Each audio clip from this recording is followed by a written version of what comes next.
Como Jesus pode te ajudar a vencer as próximas eleições? Bom, a resposta para essas perguntas eu vou dar mais para frente. Antes eu quero me apresentar, justamente porque eu quero que vocês entendam o que me gabaritou para estar aqui, dando um aulão para vocês e falando sobre coisas que provavelmente vocês nunca ouviram falar e que, se não estivessem aqui, provavelmente nunca teriam oportunidade de ouvir falar sobre isso. Eu resolvi gravar esse vídeo de um formato um pouco diferente. Ele vai ter vários cortes, tá? Justamente para a gente reduzir o tempo e aprimorar o processo de aprendizado. Provavelmente você já viu vídeos como esse, feitos no YouTube ou nas redes sociais. Então, esse vai ser o formato. Vai ter muitos cortes, não porque eu estou cortando a minha fala, mas justamente para diminuir o tempo desse curso e potencializar o aprendizado de vocês. Mas vamos lá. Meu nome é Benjamin Sepúlveda, eu tenho 36 anos e eu nasci numa família muito pobre. Quando eu falo pobre, é pobre de verdade, gente, aquele pobre com força, que não tem o que comer, que mora em local insalubre e que não tem nenhuma perspectiva de vida. Olha, mesmo nascido numa família desse jeito, uma coisa peculiar da minha vida é que eu já entrei alfabetizado na escola, porque meus pais eram indignados. E pais indignados fazem isso com os filhos, vocês vão entender o porquê.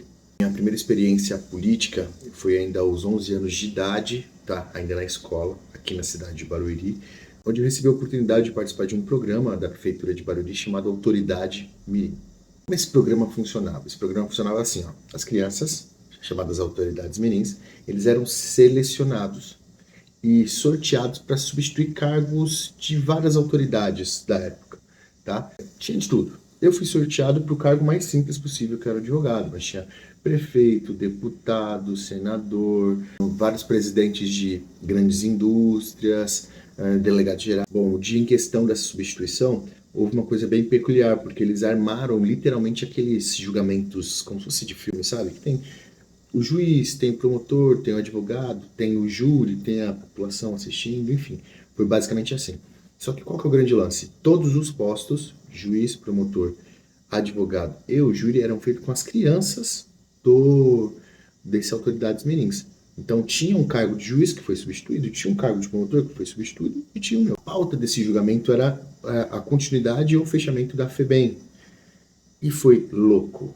Lembra que eu entrei alfabetizado já na escola? Isso foi um divisor de águas, porque minha família, mesmo sendo muito humilde, podia faltar tudo mesmo, mas não faltavam livros. Então eu sempre tive acesso a muitos livros. Então eu tinha uma gama de informação para um menino de 11 anos muito maior do que a maioria das crianças teria. Nesse julgamento eu peguei o meu conhecimento e criei uma narrativa muito diferente das outras crianças que ainda estavam naquela fase de conhecer o mundo, aprender algumas coisas, e eu já estava num nível acima justamente por conta dos livros. E as pessoas não esperavam isso vindo de uma criança. E, literalmente, para resumir, ao término de tudo, eu fui ovacionado. Mas mesmo, de verdade. Todos os adultos, até autoridades que estavam ali, começaram a bater palma enlouquecidamente. Eu nunca tinha visto uma reação como essa. Eu era de uma família muito humilde, não estava acostumada as pessoas baterem palma para mim. No início eu nem sabia que era para mim, eu não estava entendendo o que estava acontecendo. Depois de todas as crianças substituírem suas respectivas autoridades, lembra de senador, prefeito, vereador, todo mundo. As crianças tinham que escolher uma criança para ser o ouvidor geral da criança. E eu fui escolhido. E basicamente tem o cargo de ouvir as crianças, juntar todas essas informações, levar para o executivo, no caso o prefeito da cidade, e fazer com que ele crie medidas públicas para as crianças. E realmente isso acontecia, tá? Foi um projeto icônico aqui da cidade de Barueri e que ganhou muita repercussão, inclusive nacional, tá? Eu, com 11 para 12 anos, palestrei em vários lugares, inclusive em faculdades como USP, Unicamp. Ao término desse programa, chamado Ouvidoria Geral da Criança, eu lancei um livro, a convite de uma editora, justamente por conta dessa repercussão nacional. E o lançamento foi na 16ª Bienal do Livro. Loucura. Tinha um espaço lá, um mini stand para mim, só para mim, os 3 dias de evento. E eu fiquei lá, dando autógrafo e conhecendo muita gente. As pessoas ficavam impressionadas com tudo aquilo que estava acontecendo. Um menino, pô, na época com 12 anos, sei lá, 12 para 13 anos. E foi louco. Inclusive eu dei entrevista pro SPTV com o Brito Júnior.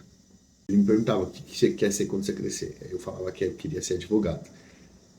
Não sou advogado. Aí eu peguei gosto. Acho que como todo mundo que participa de algum processo político, um processo de votação, etc., a gente pega gosto pelas coisas, né? Política é maravilhosa. E eu entrei em mais uma eleição, a segunda e última. Também tinha um programa chamado Vereador Mirim. Basicamente a mesma coisa. É um vereador Mirim que tem as funções de vereador, só não recebe salário. Mas se apresenta as proposituras e elas são encaminhadas para a Câmara Municipal e a partir da Câmara vai para o Executivo. E a primeira edição deles foi meio água com açúcar, meio que só para inglês ver. E a segunda, que foi a minha, o bicho pegou. Pegou literalmente. Porque a gente começou a pressionar os vereadores por conta das proposituras e fazer com que a Câmara desse andamento e encaminhasse para o Executivo, ao ponto que quando travava no Executivo a gente ia lá falar com o prefeito.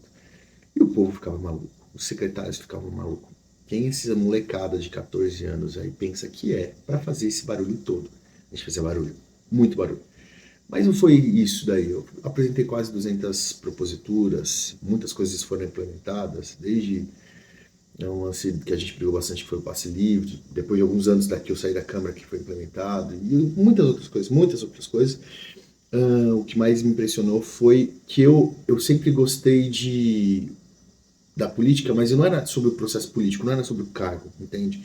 É sobre o trabalho organizacional, sobre o trabalho de bastidor, de marketing da política, de negociações. E negociações não são coisas ruins, tá? A política é sobre negociar, negociações, sobre uh, a capilaridade que a política dá para as pessoas. E eu me apaixonei por isso. Eu não sabia que era isso.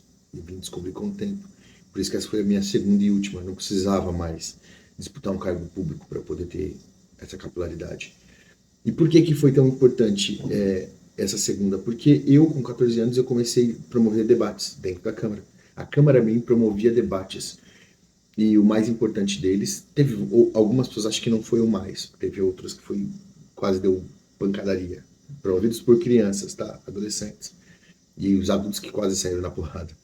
Eles promoviam um sobre a redução da maioridade penal, tá? E quem tava nesse dia? Tava o senhor Ari Friendsbach, pai da Liana. Lembra do caso da Liana e Felipe Café, do Champinha? Não sei se vocês lembram desse caso. Foi bem na época a época do redução da maioridade penal e do desarmamento. E eu promovi esse debate. Eu, com 14 anos, consegui o número dele. Na época era fácil você conseguir o número de alguém pela internet. Hoje em dia é quase impossível. Eu peguei e liguei para ele e expliquei. Eu sou um menino de 14 anos, faço parte de um projeto chamado Vereador Mirim. Enfim, conversei e ele aceitou vir. Só que o senhor ali, ele não estava aceitando o convite de quase ninguém. E quando ele veio, isso deu muita repercussão, porque, pô, esse cara foi debater, foi explicar para crianças esse lance de porque era importante a redução da maioridade penal e contou sobre a experiência dele, sobre a história da família dele. Ele estava bem abalado, que ainda era recente. Então foi louco. Isso mudou minha vida, mais uma vez. Minha vida foi cheia de mudança. Eu aprendi sobre como a política pode impactar a vida das pessoas com simples questões, como organizar um debate. Nessa mesma época eu fui convidado para mais um projeto da Prefeitura de Barueri. Tinha vários projetos para jovens, chamado Jornal Mirim. Olha que louco, é muito mirim na minha vida, né? Nesse projeto era literalmente um programa de TV feito por crianças. As funções eram crianças. Eu era repórter, mas eu aproveitei a oportunidade para aprender tudo. Era na TV Alphaville, que é um braço, era na época, hoje não é mais, mas era um braço do SBT, então tinham vários profissionais do SBT, vários profissionais da família, do Silvio Santos, então eu tive a oportunidade de aprender com grandes pessoas.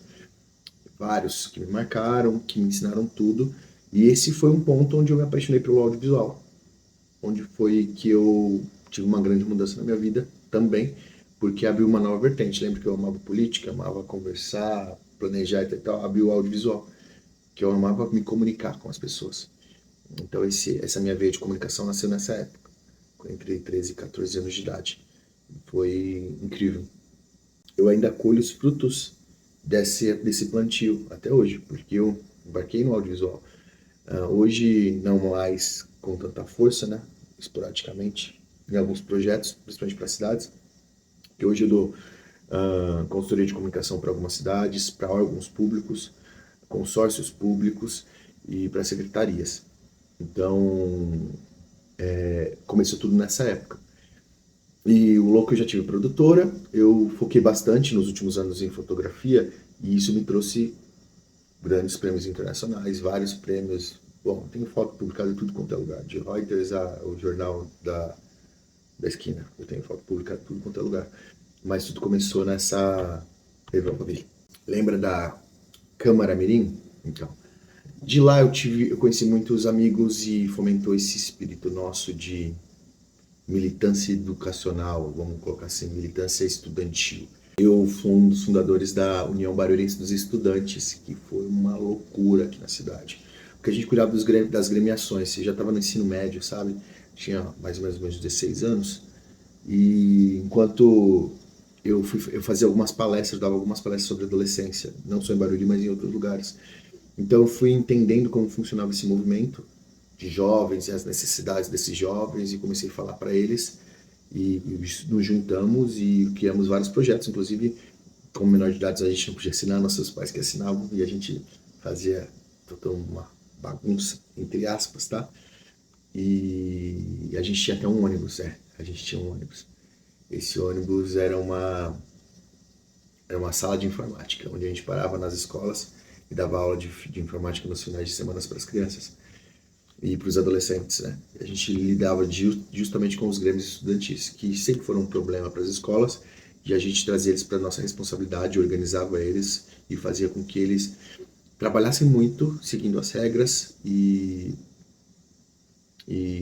tivesse a sensação de liberdade ao mesmo tempo, que muitas vezes por uma comunicação falha, não tem um intermediador ali, os grêmios não funcionam nas escolas e as escolas nem permitem que eles existam. Para terminar o ciclo é o seguinte: depois disso, eu definitivamente continuei na política. Foi nesse momento, porque eu fui inserido no cenário político na cidade. Mesmo depois da União dos Estudantes, eu continuei nos processos políticos. Eu posso falar que eu me sinto muito honrado por praticamente 99% dos processos políticos que eu participei aqui na cidade de Barueri, eu tive êxito em algum grau. Tá? Desde eleições de prefeitos, eleições de vereadores, deputados também, aqui na cidade de Barueri. E eu aprendi muito em todas as eleições que houveram, desde os meus 16 anos até aqui, até agora. Eu participei de todos os processos. Eu nunca fiquei de fora. Eu não como candidato, mas sim assessorando os candidatos, fazendo a parte de marketing deles, acompanhando de perto. Inclusive eu também trabalhei em Brasília, fui um assessor parlamentar durante 5 anos, diretamente no Congresso Nacional, atendendo diretamente várias comissões, como a Comissão de Relações Exteriores e Defesa Nacional. Isso me deu base muito grande para entender a política dentro das suas entranhas, desde menino, desde do fomento da necessidade de ser votado ainda quando criança, e entender que, por exemplo, no meu caso, eu não precisaria de voto para fazer o que eu amava fazer, e hoje eu consigo fazer isso com excelência. Inclusive tem um caso muito louco que na eleição de vereador passada, ou seja, 4 anos atrás, tinha um candidato aqui que era muito bom para a época, só que ele não conseguia romper o suficiente para ganhar a eleição. Ele era bom, mas as pessoas não sabiam disso. Então eu, com 2 estratégias bem simples, na real, que eu não vou abrir aqui agora para vocês, mas na última semana a gente deu a guinada e ele se transformou num dos candidatos mais votados da cidade e teve grandes oportunidades pelo governo, justamente por conta disso. Porque política é sobre dar voz a pessoas que realmente querem fazer a diferença. E esse é o meu objetivo. E é por isso que vocês estão aqui. Eu vou falar sobre coisas que na mão de pessoas que não têm um bom coração provavelmente podem fazer estragos. Mas eu sei que vocês estão aqui, vocês têm grandes projetos para o Brasil, grandes projetos para a cidade de vocês, e vocês merecem aprender coisas que realmente vão aproximar vocês muito do sonho de vocês. Eu tive a necessidade de contar toda a minha história, porque eu acredito que quando a gente conta as nossas histórias, a gente se aproxima. Eu não tenho a oportunidade de saber as histórias de vocês, mas vocês tiveram a oportunidade de saber um pouquinho da minha. Tem muito mais coisa, mas não daria, senão esse curso seria só para falar sobre as minhas histórias e já está muito longo essa parte. Então a gente vai passar para uma próxima parte. Eu só dizer que eu quero que vocês sejam muito bem-vindos a um novo jeito de fazer política. A política voltada para a parte científica, onde basicamente é possível gabaritar todas as possibilidades dos eleitores e vocês vão entender. É louco. Vocês vão entender. Sejam muito bem-vindos. Bom, agora que vocês já me conhecem, eu quero dar o meu melhor. Eu quero ensinar o máximo possível para vocês, mesmo tendo essa limitação aqui, que é impossível aqui num aulão como esse, mas eu vou fazer o meu melhor. Passar o máximo que eu conseguir dentro desse período determinado. E eu quero pedir um favor para vocês. Para que vocês aprendam com mais facilidade, para que essas coisas sejam capturadas melhores pelo cérebro de vocês, peguem papel e caneta, anotem. Comecem a anotar tudo que eu vou falando, tudo que vocês acharem interessante, porque isso vai ajudar muito. Mesmo depois que acabar, se tiver alguma coisa que vocês não entenderam, voltem, reassistam. Não precisa assistir minha história, porque você já entendeu quem eu sou eu. Mas reassistam toda essa parte, porque é muito importante. O conhecimento que eu vou passar aqui não é fácil, mas é simples, tá? Não é fácil, é difícil, mas é simples. Então, exige bastante atenção para que vocês entendam como funciona toda a mecânica desse ecossistema criado por Yo. Meu trabalho consiste em 3 pilares básicos: linguagem, propósito e movimento. E tudo que a gente vai fazer a partir de agora é baseado nessas 3 coisas. Provavelmente você nunca ouviu falar disso. Isso aqui é reservado para os ciclos mais fechados, tá? Do marketing, da política. Isso já é falado há muitos anos, talvez com nomes diferentes, mas sim, isso já é sabido. Há muitos anos, mas quando eu falo muito, muito mesmo, tá? Provavelmente você não era nem projeto de vida quando já utilizavam isso. Então preste muita atenção, porque se você prestar atenção, tudo vai fazer muito sentido. E aí você já vai gerar conexões mentais para conseguir colocar isso em prática com mais facilidade. Eu divido os políticos em 2 grupos. Os políticos que geram volume, que tem aí seus 95% da sua maioria, tá? Que é para fazer a roda girar. E aqueles 5% ou até menos, que são aqueles que as pessoas não esquecem. Aqueles que ditam e balizam as regras da política. Isso desde sempre. Isso não só no Brasil, mas também no mundo, tá?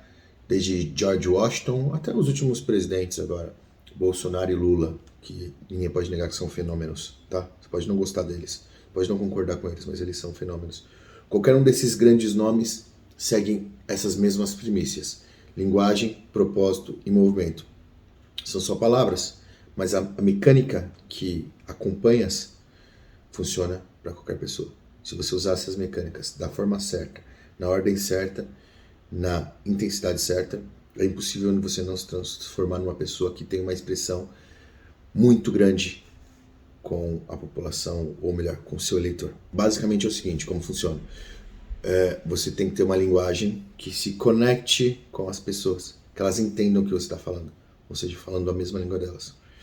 Você vai precisar de um propósito em comum entre as pessoas, para gerar uma chama que vai fomentar toda a vontade das pessoas. E depois, naturalmente, essas pessoas encontram seus pares que têm a mesma chama e criam um movimento. Você, como arquiteto desse processo, é o líder desse movimento. E aí você não precisa mais fazer esforço. Resumi todo o curso agora. Mas como fazer? Eis a questão. Lembra? Eu falei que é simples, mas não é fácil. Deixa eu fazer mais uma pergunta. Até onde você está disposto a ir? Ou vocês estão dispostos a irem? O que eu vou ensinar aqui para vocês pode parecer balela, tá? Mas é muito poderoso. Você tem que ter certeza que é isso que você quer na sua vida. Então, onde você vai chegar depois desse conhecimento? Só você que vai dizer. Isso é um fato. Baseado até onde você está disposto a ir. Eu posso te ajudar, baseado no meu conhecimento, a alcançar qualquer coisa. Porque basicamente a mente humana funciona da mesma forma. Então eu gabaritei isso para a política e funciona. Simplesmente funciona. Mas a grande pergunta é você deixar claro até onde você está disposto a ir. Então anote no seu caderno. Até onde? Qual que é o limite que você está disposto a ir? Isso vai fazer grande diferença na sua vida. Eu aprendi na pele que tudo depende de nós. Até onde a gente está disposto a gastar energia vital para conquistar os nossos objetivos. Não importa quem você é, onde você está, qual a situação financeira, enfim, não importa. Eu consegui isso na minha vida há muito tempo atrás, desde menino, entendendo que a vida é sobre energia. Ó, agora são 15 para as 4 da manhã e eu acordo às 4 e já tô aqui gravando um curso para vocês numa plena segunda-feira. É sobre gastar energia, mesmo que você não veja o retorno, mas o gasto de energia faz com que todos os seus sonhos se realizem. Para a gente começar, já introduzimos, já contamos a minha história, já contamos um monte de coisa, mas agora começou, tá? Antes de tudo, a gente precisa entender que a política é um processo de compra. Sim, a política é um processo de compra. Ninguém vota sem um sentimento embutido. A compra funciona da mesma forma. Eu vejo um produto, os políticos são produtos que mais me agrada e compro esse produto. Então, a gente tem que tratar esse processo político como a gente trataria um processo de venda, de marketing de venda, tá? Só que bem agressivo. Então, por exemplo, a gente faz um estudo de persona, é a base do meu trabalho, é o primeiro passo, o estudo de persona. Estudo de persona não é igual o estudo de público-alvo, que você vai mapear por geolocalização, alguns interesses, faixa etária, sexo, não. O estudo de persona é muito mais focado, tá? Ele tem muito mais campos, ele é muito mais detalhado. A ideia do estudo de persona é encontrar o seu eleitor ideal, tá? Para fortalecer o seu branding, seu storytelling. Como assim? Esse eleitor ideal tem nome, fictício. A gente dá um nome para ele. Então, esse eleitor ideal, ele é uma pessoa fictícia, mas que você vai tratar como se fosse o sentimento de uma pessoa. Ele tem uma idade, ele tem um sexo, ele tem gosto, ele tem uma história, ele tem um jeito de agir baseado na história dele. A gente tem que entender o que é o seguinte: todo ser humano tem como sua base a cultura. Vamos entender cultura. A cultura é onde você é cultivado, entende? Então, onde você nasceu, onde você cresceu, onde você viveu, com quem você lidou e como isso balizou seu pensamento. Então, a cultura de uma pessoa é baseada nisso. Você pode ver, a cultura de pessoas de classe média baixa é diferente de classe média alta, de público A é diferente de público C. Por quê? Porque a mentalidade dessas gamas fazem com que essas pessoas pensem basicamente da mesma forma, porque elas têm as mesmas necessidades. Necessidades é igual emoção. Fato. Então, quando você encontra seu eleitor ideal, você sabe que para aquela gama, uma grande porcentagem da população que tem as mesmas características, quando você falar, a emoção que você vai ativar em um, você vai ativar em vários. Entendeu? Então, por isso que é importante fazer o estudo de persona. Tem várias formas que a galera faz estudo de persona, mas eu faço de uma forma que eu vou mostrar para vocês aqui agora. Eu literalmente escrevo a persona. Eu dou nome, eu dou características e eu conto uma história.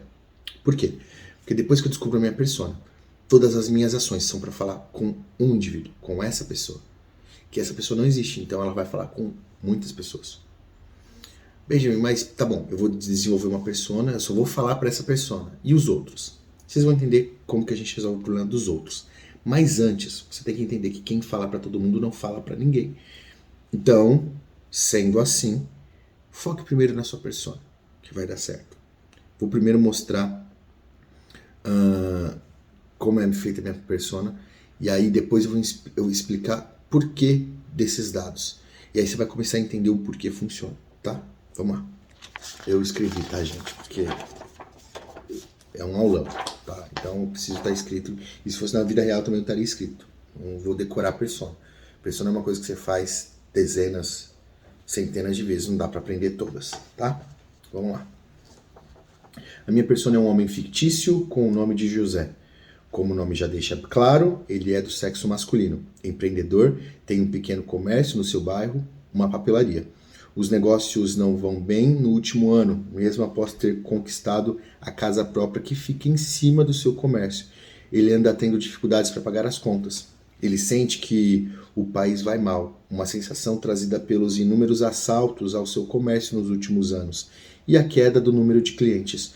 Seus vizinhos têm a mesma sensação, além dos membros da paróquia que ele frequenta todos os domingos pela manhã. José tem 52 anos e é ativo na sua comunidade, além de participativo na vida dos 3 filhos, que com muito sacrifício ajudou a pagar as faculdades. Olha só. Um dos filhos é funcionário público, ao qual ele sempre conversa sobre os problemas que ouve dos clientes da sua papelaria, que demonstram indignação. José se considera conservador e valoriza a família.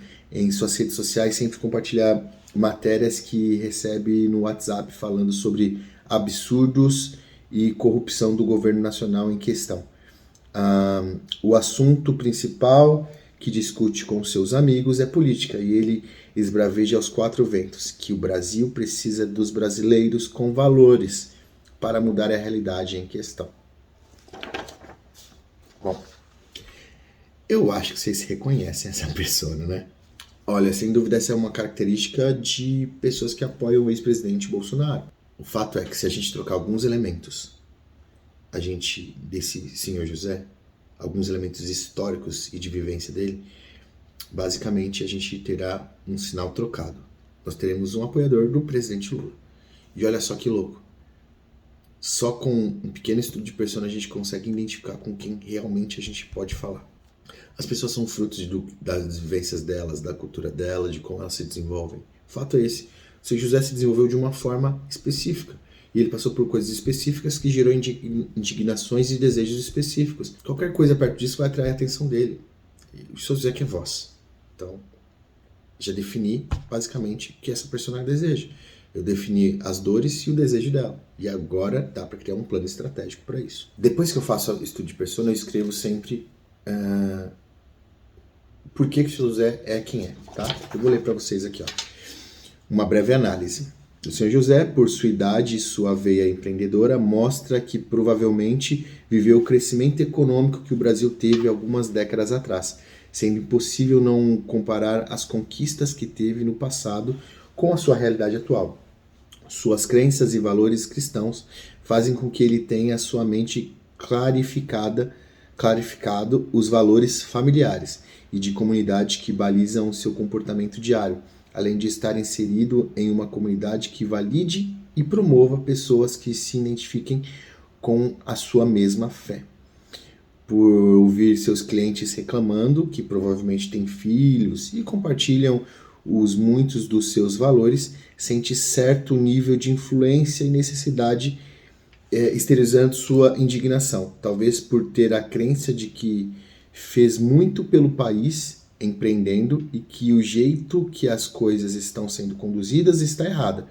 Ele que conquistou muito com o seu pequeno comércio entende muito bem como é administrar uma receita, diferente dos políticos que administram os impostos e que constantemente os vê envolvidos em esquemas de corrupção.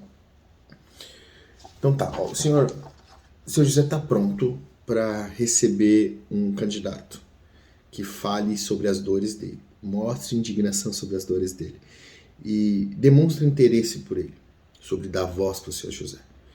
Cara, o seu José é um líder, entende? Quantos líderes a gente não tem nas comunidades? Pessoas que têm voz, geralmente comerciantes ou líderes comunitários, pessoas que fomentam o diálogo sobre vários temas. Então, o seu José está pronto, mas ele está aborrecido. Então, se chega uma pessoa que demonstra estar aborrecido também, que tem valores como o dele, e que quer ajudar de alguma forma, que está disposto a fazer qualquer coisa para ajudar nisso, que é um desses brasileiros que o seu José cita, o seu José vai abraçar ele e vai falar dele para toda a sua comunidade. Bom, deixa eu explicar uma coisa que eu preciso que vocês entendam logo de início, para que a nossa comunicação seja efetiva e clara. Estou explicando aqui para vocês um método muito diferente, tá? Mas para esse método funcionar, sua personalidade também tem que ser diferente do que é hoje. Vocês têm que entender, senão não vai adiantar nada, tá? Não vai adiantar nada. Quem é o rei da selva? O leão ou o cordeiro? O rei da selva é o leão. Ninguém escolhe líderes fracos. Em um grupo, ninguém escolhe a pessoa mais fraca para liderar. As pessoas escolhem o mais forte, mais capacitado. Você precisa ser isso. Senão você vai gastar energia à toa com as pessoas. As pessoas têm que enxergar liderança em você. E como que começa a surgir liderança? Eu não vou trabalhar isso agora com você, senão não dá tempo. Mas a liderança começa com postura, posicionamento e fala, tá? Mas principalmente a fala não pode ser água de salsicha. Sua fala tem que ser incisiva, clara. Você não pode ficar no muro. A própria Bíblia diz que nós temos que ser quente ou frio, porque o morno é vomitado. Então tenha isso em mente. A partir de agora, se você quer vencer uma eleição e ter um grande nome, um nome poderoso, você tem que ser um leão ou uma leoa. Entende? Falar com poder, com autoridade. Não ficar, ai, veja bem. Não. Os líderes têm que ter posicionamento claro. Entendeu? Porque só assim eles poderão ser empurrados pela massa que os seguem. Uma grande preocupação de uma boa parte das pessoas que eu dou mentoria, dou consultoria, etc. Tal, é sempre, tá, vou falar com a minha persona, mas e os outros? Em algum grau, as pessoas estão conectadas. Não importa, quando você começar a falar, você não vai ter essa energia de falar com todo mundo. As próprias pessoas gastarão energia por você e vão falar sobre você. Esse que é o pulo do gato, esse que é o grande segredo, tá? Basicamente é como um sistema de contágio, tá? Que você precisa inserir um vírus num indivíduo. E a partir desse momento ele será o agente primordial que vai contagiar os outros. Os vírus sofrem mutação. Então, mesmo que sua linguagem não fale com todo mundo, mas em algum grau ela vai conectar, porque a linguagem vai se adaptando através de cada uma dessas pessoas e vai contagiando com esse vírus as outras pessoas. Assim, essa rede vai sendo gerada de uma forma tão grande que muitas pessoas falarão de você, tá? Muitas pessoas falarão sobre o que você fala, mas por isso que você precisa ser o leão. Agora que você já entendeu o que é estudo de persona, você precisa fazer muito isso. Faça 10, 20, 30 vezes, quantas vezes você quiser. Porque isso vai sendo refinado. Dê nome, crie histórias para cada uma dessas pessoas. Ai, mas é muito trabalhoso. Eu falei que tem que gastar energia. Não adianta, não é simples. Gente, faltam poucos meses para as eleições. Ainda dá tempo de fazer uma grande revolução. Tá disposto? Tá disposto a pagar o preço? Até onde você está disposto a ir? Só depende de você. Então faça a persona. Não é besteira. Vencer uma campanha política é sobre usar técnicas. E essa é uma das técnicas que tem grande efetividade. Então faça o estudo de persona. Vamos lá, agora você já entendeu o que é a persona. Agora você precisa entender sobre linguagem. Lembra meus pilares? Linguagem, propósito, movimento. Eu criei essas três, só que você tem as raízes, tá? Desses pilares. E a persona é uma delas. É a principal. Não adianta você querer usar a linguagem, o propósito, o movimento, sem ter a persona clara. Senão não vai funcionar.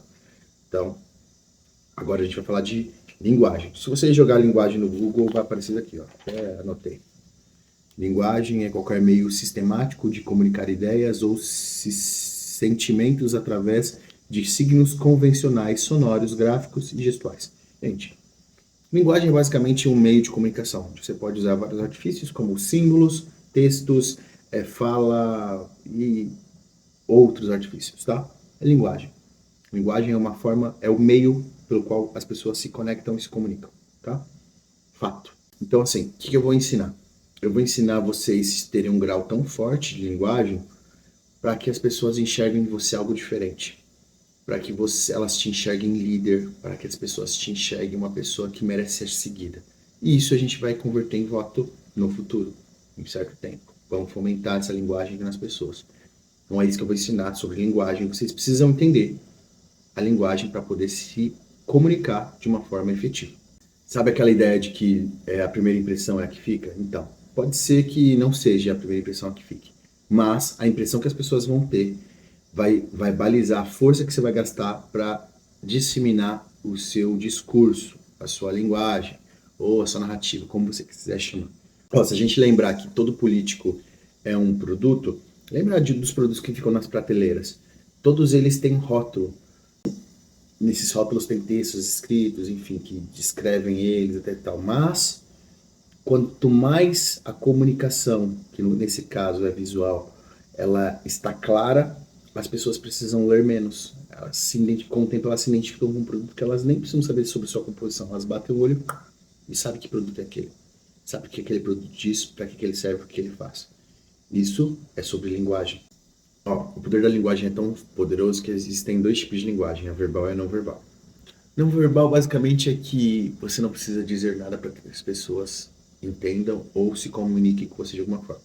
Quer um exemplo de linguagem não verbal? Por exemplo, se eu entrar num hospital, eu precisar falar com o médico, com quem que eu falo? Sem perguntar nada para ninguém. Naturalmente, a gente sabe que o médico tem um padrão. Tá de jaleco, alguns com estetoscópio, enfim, a gente sabe. A gente sabe que é um policial basicamente pelo fardamento que ele vai estar.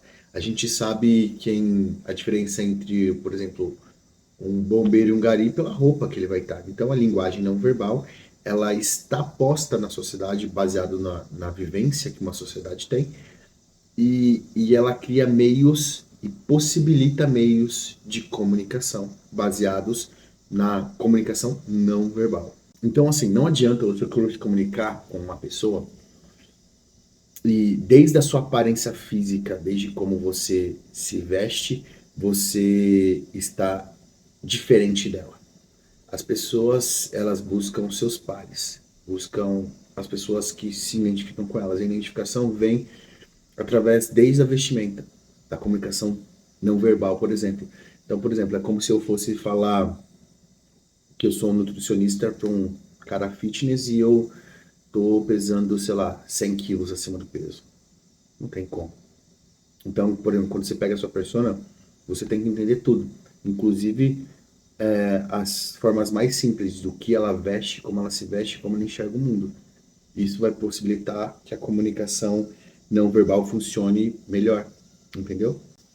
Outro grande lance é o seguinte, na nossa comunicação no dia a dia, a gente vai entendendo intrinsecamente, assim, sem perceber quem são os líderes. Por exemplo, vamos pensar numa situação, uma situação aqui fictícia. Se eu estiver numa conversa, tendo um diálogo com uma pessoa, e uma terceira pessoa chega e tenta interromper, o que um líder faria, naturalmente, sem dizer que é líder nem nada? Estou mantendo uma comunicação aqui, certo? Eu coloco a mão no ombro da outra pessoa e eu travo ela, continuo aqui. E simplesmente, quando esse diálogo acaba, você sorri e fala com outro. Isso já gera uma conexão entre os três. Você entra no domínio da situação, não deixa interromper a linha de raciocínio, porque é o seguinte, quando você está tendo uma comunicação, você precisa ter comunicação, você tem que ter conexão visual. Demonstrar interesse. Demonstrar interesse, balançando a cabeça, sorrindo, mostrando que entende. Tentar interromper o mínimo possível, deixa a pessoa concluir. Mas ao mesmo tempo, a pessoa que está tentando interromper, você vai segurando ela aqui. Você não pode esquecer dessa pessoa. Acabou aqui, você transmite para ela. E é assim que um líder faz. Ele controla a situação. Gestualmente, ele não precisa falar, espera um pouquinho, irmão, peraí, deixa eu entender aqui. Não, não. Gestualmente, ele já se coloca numa posição de liderança. Ele já se coloca numa posição de controle da situação e mostra para as pessoas que realmente ele se importa com elas. Porque no fim, as pessoas querem pessoas que se importem. Todo mundo quer ter voz. Todo mundo quer ter uma opinião. É por isso que as redes sociais funcionam tão bem. Ó, a melhor forma de você ter uma comunicação verbal, uma comunicação falada, eficaz, primeiro demonstrando interesse, como eu já disse, às pessoas. E como que a gente faz isso? Tem algumas técnicas. Eu gosto muito de fazer perguntas, tá? Então, a gente demonstra interesse para outra pessoa quando a gente deixa a pessoa falar e faz mais perguntas, vamos usar essa palavra, empoderando a pessoa que está falando, tentando extrair o máximo delas. Mas, gente, não é fake. Realmente, se importe. Porque quanto mais você vai entender sobre as pessoas, mais você vai conseguir gerar uma identificação com elas, entender como elas pensam, como elas funcionam. Então, se eu posso dar uma dica para vocês sobre se comunicar e gerar uma linguagem para um grupo, a sua linguagem, a sua narrativa, é demonstrar interesse e fazer o máximo de perguntas possíveis, porque quando um líder dá poder aos seus subordinados, ele gera um sentimento de reciprocidade muito grande. Aí vamos supor assim, ó, a pessoa está falando e ela começa a ter vários pontos que eu não concordo. Cara, é uma situação que começa a ficar difícil, né? E como que a gente faz? A gente nunca invalida, a gente nunca diz que a pessoa está errada. A gente faz a pessoa descobrir que ela está errada. E como? com argumentação. Fácil, não tem segredo. Você encontra um ponto de convergência. A gente sempre tem um ponto que a gente concorda com a pessoa. E a gente parte dessa premissa. Porque assim, ó, quando a gente parte desse ponto, a gente desarma a pessoa. Não, eu concordo com isso. Eu acho que isso é muito importante. Ponto. A pessoa se desarma. Só que aí o que você faz? Ó, essa é a grande estratégia da narrativa. Você pega, gera um ponto de ancoragem, tá? De empatia, porque ela vai começar a ter empatia por você, porque você concordou com ela. E aí você começa a fazer perguntas básicas e fazer com que essas perguntas levem ela a uma situação onde ela tenha que se contradizer. E é treta isso, é difícil. Mas você não vai fazer de uma forma agressiva ou arrogante. Você vai colocar o seu ponto de vista. Você lembra que você deixou ela colocar o ponto de vista dela e até concordou com ela? Ela vai sentir a necessidade, mesmo sem perceber, de fazer o mesmo por você. Suposto diálogo para vocês entenderem também. Vai ficar mais fácil. Gente, eu sou muito de escrever, tá? Muito de colocar as coisas no papel, porque eu acho que gera mais uma linha de raciocínio melhor. Para você ver, uma coisa que eu faço quase todo dia. São mentorias com políticos e eu fui convidado para fazer isso, um aulão com vocês, e eu escrevi 25 páginas só para organizar as minhas ideias. Mas é uma coisa que eu faço todo dia. Eu poderia ligar a câmera e fazer. Não, mas eu faço.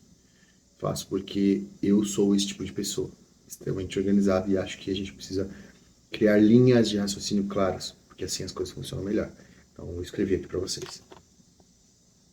Ó, o exemplo é assim, ó. Imagine que você está debatendo com uma pessoa sobre a carga tributária e vocês discordam quanto aos impostos serem tão altos e ela argumentando que é necessário para manter os programas do governo. Você pergunta, você não acha que imposto é roubo? Olha isso, olha a isca. Ela argumenta que não. Você lembra sempre fazer perguntas? Ela argumenta que não. Você pergunta, você sabe quanto um trabalhador que ganha um salário mínimo custa para o seu empregador? Cara, coloquei só dados aqui fictícios, tá? Não sei qual que é a real dos dados. Você não espera a resposta e já responde de pronto. R$ 2.500. Você sabe quanto de imposto estão embutidos de todos os produtos que você consome? Tá vendo? Uma pergunta em cima da outra. Aí você mesmo já responde. Em média, 48%. No fim das contas, o seu salário real está em torno de R$ 700. Mas o empregador gastou com esse funcionário R$ 2.500. O que essa pessoa não poderia fazer com um salário 4 vezes maior? Jogou a pergunta. Será que não teria mais qualidade de vida? Mais uma pergunta em cima. Uma em cima da outra, para não dar tempo de resposta. A gente entra no processo de looping no cérebro. E assim vai levando o diálogo, contrapondo os argumentos baseando em coisas emocionais, que levem a pessoa a sair do campo de racionalidade e partir para a parte emocional. Lembre-se de não alterar a voz e demonstrar que realmente se importa com o que a pessoa está tentando dizer. O que eu coloquei nesse texto aqui, fictício? Olha só, eu joguei uma isca, um tema controverso, certo? Lembrando que a pessoa já argumentou. E aí eu começo a jogar dados que gerem um gatilho emocional. Como que é isso? Você lembra que eu falei aqui, ó? Será que a pessoa ganhando 4 vezes mais, ela tendo acesso ao dinheiro 4 vezes mais, ela não vai ter uma qualidade de vida melhor? Será mesmo que ela vai depender do governo se ela tiver uma qualidade de vida melhor? Porque ela está tendo uma liquidez de R$ 700, mas o empregador está gastando R$ 2.500 com ela. Porque se a gente contar os impostos e etc e tal, você não acha que se a gente reduzir os impostos, as pessoas vão ter uma qualidade de vida melhor porque elas vão ter mais acesso ao dinheiro? O que acontece? Isso é uma argumentação rasa, tá? Fictícia aqui. Mas quando você está... A técnica por trás desse tipo de confronto é basicamente você encher a pessoa de perguntas que gerem gatilhos emocionais, para que a própria emoção delas faça elas mudarem de ideias, porque as emoções são a base das nossas atitudes, das nossas ações. Então, quando você consegue guiar as emoções das pessoas, você pode mudar o jeito que elas pensam, porque o jeito que a gente pensa é baseado nas emoções, tá? Assim, ó, vou contar um estudo de caso aqui da minha cidade. Tem um político que ele é um fenômeno. 6 mandatos só de prefeito, tá? Ele é conhecido por muitos no Brasil inteiro como um dos maiores oradores do nosso país. E ele sempre tem uma frase assim, primeiro a gente tem que combinar com o povo. Se a gente combinar com o povo, a gente ganha as eleições. Então tá. Eu já presenciei algumas situações muito loucas, tá? Mas eu vou falar para vocês duas. Primeiro, a técnica que ele usa, ele é a gente chama de talento natural, tá? Ele não tem ciência dessas técnicas, nem nada assim. Ele é bem mais velho do que eu, ele tem os seus 72, 73 anos. E ele usa essa técnica, mas ele não tem ciência dela. O que ele faz? Ele chega, ele primeiro entende a realidade que ele está inserido na hora de um discurso, por exemplo, quem são as pessoas, as necessidades das pessoas, etc. Ele começa o discurso dele colocando essas dores à amostra, tá? E aí o que ele faz para gerar conexão? Porque mostrar as dores é fácil. Ele conta alguma história que o coloque na cena. Ele coloca alguma história sobre a vivência dele, que coloque ele em convergência com a dor das pessoas. Cara, isso é tão louco que eu já presenciei algumas vezes pessoas fazendo protesto. Ele vai, sai da prefeitura, vai lá conversar com as pessoas. E aí ele ancora as pessoas dessa forma. Ele começa a fazer perguntas, entender a realidade delas, ele conta uma história ou outra, e aí ele começa a colocar o porquê que ele está tomando certas atitudes. Lembra que ele se mostrou igual. E aí ele mostrou o porquê das ações dele. Cara, as pessoas vão embora. Vão embora agradecendo o cara. Isso não aconteceu uma vez, gente. Aconteceu muitas vezes. Então, a linguagem é muito importante, porque a linguagem dá acesso ao coração das pessoas. E quando você está com acesso ao coração das pessoas, você consegue fazer com que elas tomem ações baseadas no que você disse. Tá? Então, é isso. Basicamente é isso. Falar sobre linguagem é um tema que é muito longo. Existem muitas técnicas, existem muitas formas de fazer a coisa acontecer, e a gente não tem tanto tempo assim. Então eu dei uma pincelada para que vocês entendam a importância que a linguagem tem. Porque a linguagem nos dá acesso ao coração das pessoas, então a gente precisa entender como funciona essa ferramenta, como funciona essa chave para abrir esse coração. Então, infelizmente, a gente não tem tempo suficiente para trabalhar todos os pontos de linguagem. São pontos mais longos, mas são pontos ricos. Então, eu peço que vocês continuem os estudos de vocês e busquem aprimorar melhor a questão da linguagem. Mas eu acho que ficou claro a importância da linguagem nesses pilares que eu apresento como instrumento para conquistar uma campanha política. Gente, é o seguinte, todos nós temos uma chama interna que nos guia, que nos faz querer ser mais, fazer mais e faz a gente ser indignado com as coisas. Basicamente, esse lance a gente pode chamar de propósito, que é a vontade de fazer algo transcendente a nós mesmos. Dentro de cada ser humano tem guerras internas acontecendo o tempo inteiro, seja com nós mesmos ou seja com o mundo exterior. E uma coisa em comum entre todo ser humano é que todo propósito envolve algo que precisa ser combatido.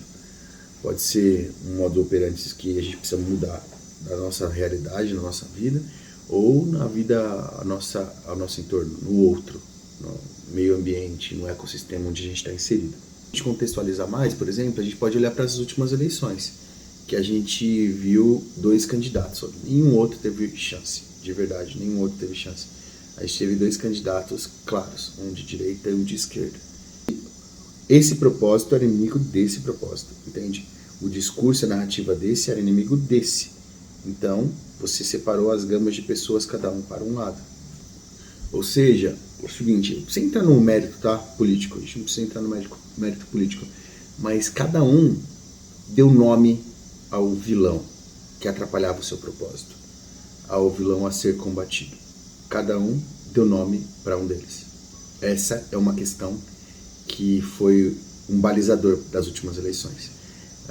Deram nome para os propósitos e foram os únicos que fizeram, por isso que nenhum outro teve chance.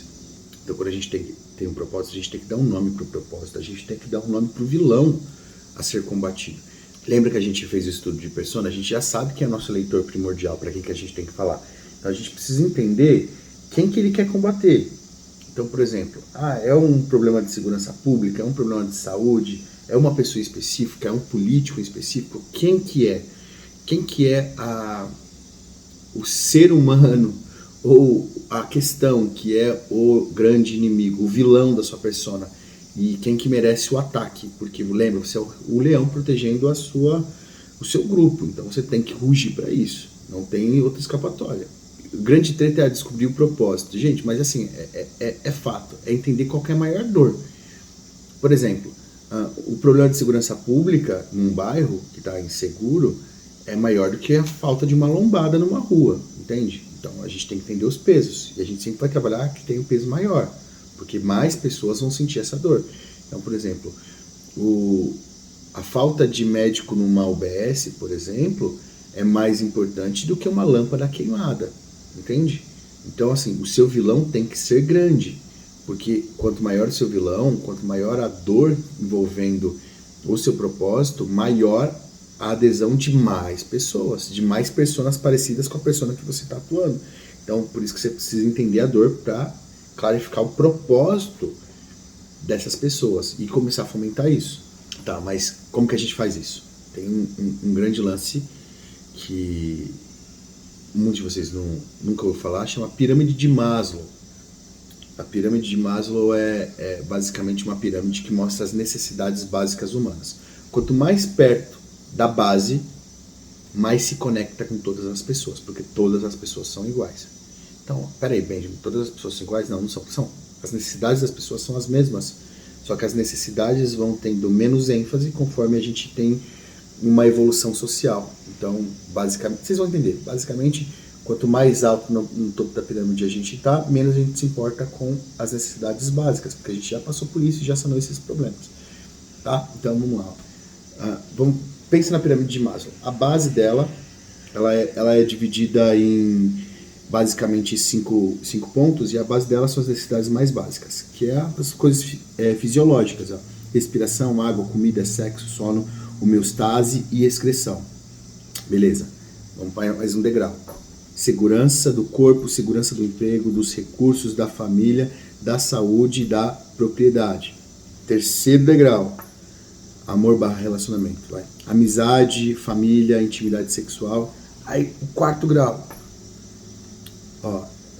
que é a estima. Autoestima, confiança, conquista, respeito dos outros, respeito aos outros. Último grau, gente, realização pessoal só, que é moralidade, criatividade, espontaneidade, solução de problemas, ausência de preconceito, aceitação dos fatos, enfim. Entende, ó? Qual que é a necessidade mais básica humana? Então, quando você vai falar com uma comunidade muito carente, tipo classe C, você fala sobre alimentação, você fala sobre as coisas mais básicas que o ser humano precisa para viver, entendeu? Então, quando você consegue gabaritar na sua persona.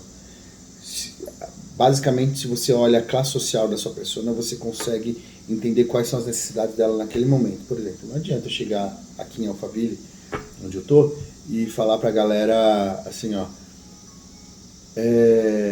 gente, a gente tem que acabar com a fome em Alphaville. Pô, não tem fome aqui. Pô, a chance disso acontecer aqui é onde tem um dos mais gente rica por metro quadrado no nosso país, entendeu? Então, isso aqui não é uma necessidade básica. Talvez a gente consiga atuar em outras, então vai ser difícil conectar. Talvez eu consiga me conectar falando sobre trabalho a terceiros, porque eu gero o sentimento de pô, eu preciso devolver para a sociedade, eu preciso ativar isso nas pessoas. Mas, cara, por isso que uma boa parte dos políticos populistas preferem as classes mais baixas, porque é mais fácil de se conectar. Quer um exemplo? Nas últimas eleições, eu vi um falando assim, ó, vamos fazer com que o pobre tenha picanha na mesa, certo? O mais básico, assim, a base da pirâmide, sobre alimentação, sobre necessidade básica, sobre melhorar esse status de necessidade. E eu vi outro trabalhando no degrau acima, que ele falava sobre, lembra, Deus, pátria, família. Então ele fala sobre família, sobre proteger os bens, sobre coisas relacionadas, que é um pilar acima, que é o pilar da segurança. Então, quem ganhou a eleição? Foi a mais baixa ou foi a mais alta? Agora se imagina se esse daqui tivesse a mesma questão aqui. No mínimo ia dividir os votos. Será que ele não teria ganhado a eleição? É uma coisa de pensar. O se não existe e nunca vai existir. Mas nos leva a pensar. Então, quando você for fazer algum tipo de ação baseada no propósito, você tem que ter a pirâmide de Maslow como base, porque ela baliza o pensamento das pessoas, porque as pessoas são os pensamentos das pessoas são sentimentos baseados em necessidade. Tudo que eu estou ensinando aqui, em algum grau, parece manipulação. E eu não vou negar, é algum tipo de manipulação, porque quem é manipular é você pegar duas coisas e misturá-las e usá-las de alguma forma. Então, sim, é um nível de manipulação. Mas, lembra que eu fiz a pergunta até onde você está disposto a ir. Cara, se você não está disposto a fazer qualquer coisa para ganhar a eleição, inclusive usar técnicas de persuasão como essas e estratégias como essas para ganhar a eleição, é sua questão, cara. É sua questão. É como você vê o mundo, etc. Tem pessoas que têm problema com isso, sabe? Só que assim, se você for muito purista na política, sua vida é curta. Fato é, as pessoas são números, tá, gente? Não, as pessoas são números. Porque no grande dia chega lá quantos votos você teve. São pessoas, cada voto aqui são pessoas, as pessoas são números. Então a gente tem que trabalhar isso como um processo mais empresarial, mais estratégico de marketing, de branding, de storytelling, do que política simplesmente por ideologia, tá? Fato. Vamos deixar a parte ideológica para depois que vencer as eleições, tá? Vamos deixar a parte ideológica quando vocês tiverem que apresentar seus projetos de lei. Agora é sobre ganhar uma guerra, e essa guerra chama eleição. Duas frases que me balizam e balizam meu pensamento há alguns anos já. A primeira em latim é nundo corduco, quer dizer, não sou conduzido, conduzo. A outra é assim, ó, se você sabe o que as pessoas pensam, o que as pessoas sentem, você pode prever a reação delas. Você tem duas opções. Você pode ser conduzido, as pessoas podem prever a sua reação, você pode assumir o comando e ter o controle sobre a sua própria vida. Ah, mas aí eu vou estar controlando a vida das outras pessoas. Você vai controlar a sua vida? A pergunta não é sobre os outros, é sobre você. Você vai conseguir controlar a sua vida e conseguir atrair as coisas que você sempre sonhou para você? Bom, se a resposta é positiva, faça o que eu estou ensinando. O fato é, se você não fizer, outros vão fazer. E aí você vai ficar refém dessas pessoas. Você vai ficar refém delas, entendeu? Então, eu não posso citar os nomes aqui, mas muitos políticos utilizam essas técnicas, gente. E vocês falam sobre eles todo santo dia. Vocês veem eles nos jornais todo santo dia. Podia ser vocês. Eles nunca vão admitir que usam esse tipo de coisa. Mas eles usam, por mais que não admitam. Tá bom? Que eu já ensinei sobre estudo de persona, eu já ensinei sobre linguagem e agora eu falei sobre propósito. Entendam de vez, o propósito é a chama que ativa as pessoas. As pessoas têm a necessidade por lutar de algo, por fazer parte de algo maior que elas, por ter essa chama. Cara, as pessoas podem nem ter enxergado esse propósito, mas você pode mostrar esse propósito para elas, tá? Seguinte, ó, movimentos independentes dos seus tamanhos, eles são fenômenos incríveis, tá? Movimentos começaram guerras, acabaram com guerras. Movimentos criaram coisas incríveis como revoluções. Movimentos também chegaram ao ponto de destronar reis, coroar reis. E o que são movimentos? Ó, movimento basicamente é o seguinte, é quando você pega pessoas que têm propósitos alinhados e elas se juntam, dispostas a fazer uma grande mudança, a gente transforma essas grandes mudanças em um grande movimento. Quer um exemplo disso? Lembra do impeachment que nós tivemos no Brasil? Da Dilma? Lembra tanto de pessoas que saíram para as ruas por conta da indignação que elas tinham com ela? Lembra agora da paralisação das rodovias, dos caminhoneiros? Lembra disso? Você lembra um pouco antes ainda do impeachment, a manifestação dos 3:20, acho que era dos 3:20. Então, quando as pessoas se unem em um propósito em comum, o movimento é gigantesco. Então, o que eu quero ensinar aqui para vocês hoje? Como vocês criarem o próprio movimento. Políticos famosos são carregados por movimentos, tá? Eles chamam isso de militância, mas são movimentos. Então, a gente pode escolher os maiores, pode escolher os maiores. Eles têm um movimento forte. Eles falam com pessoas de uma forma que elas carregam o mandato deles, as falas dele. Às vezes o político fala A, eles falam A, B, C, D, E, eles falam o alfabeto inteiro. Entendeu? Esse é o poder de movimento. Você gasta 10% de energia e tem 100% de retorno. É assim que funciona o movimento e por isso que eles são importantes para um político. Se eu puder dizer o poder de um movimento, é o poder de multiplicar. Então, vamos supor um campo de mato seco, a gente acende, o negócio vai crescendo, crescendo, crescendo. E o que dá para esperar sobre isso? Não tem o que fazer, cara. Não tem o que fazer. Chama um corpo de bombeiro, sei lá, não tem o que fazer. Pelas 4 regras da política, não tem o que fazer. É esperar que esse movimento perca força em algum momento, mas não tem o que fazer. Entendeu? Vocês entendem, né? O poder da multiplicação. O movimento tem poder de multiplicação. Como um movimento se forma? Como que eu como político, consigo criar um movimento? Todo movimento tem uma engenharia social por trás, tá? E eu vou explicar essa engenharia agora para vocês. Prestem muita atenção. Pode parecer um pouco complexo no início, mas depois vocês vão entendendo os mecanismos e se torna muito mais simples, tá bom? Mas tem uma coisa que eu preciso que vocês entendam. Tem um fator primário para que esses movimentos realmente peguem corpo. Não sejam só um lance de 5, 10, 100 pessoas.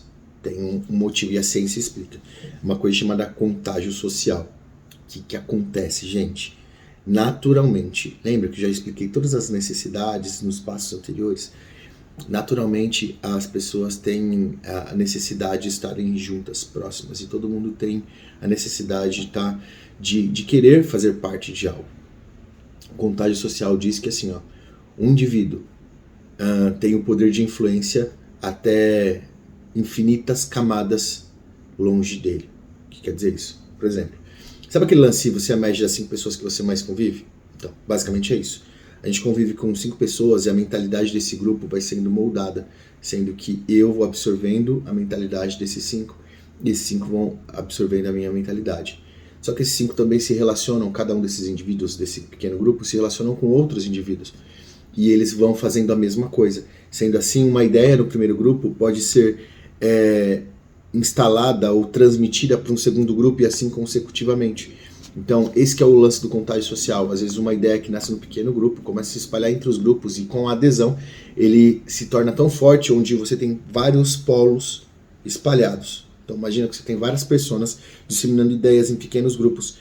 Só que isso começa a crescer tanto que isso começa a se juntar e as pessoas começam a se aproximar porque essa ideia já está disseminada como um vírus em todos os grupos possíveis. Então, por isso que a gente usa a persona, porque quando a persona está bem definida, ele se torna vamos colocar assim, militante, um contagiado, sabe? Que vai chegar e vai literalmente gastar energia para contagiar os outros grupos. E ele sempre vai encontrar pessoas, pares que pensam exatamente como ele, porque a gente se aproxima das pessoas que são parecidas com nós. Isso é natural. E aí que acontece, gente? É impossível um movimento escapar do contágio social. Se você fizer o trabalho de persona, por isso que lá atrás é muito importante, você fazer o trabalho de persona certinho, o trabalho de linguagem certinho, o trabalho de propósito certinho. Quando essa persona for inserida num grupo, ela começar a disseminar suas ideias, a gente conta com o contágio social e é inevitável que o movimento se inicie. Não tem como parar.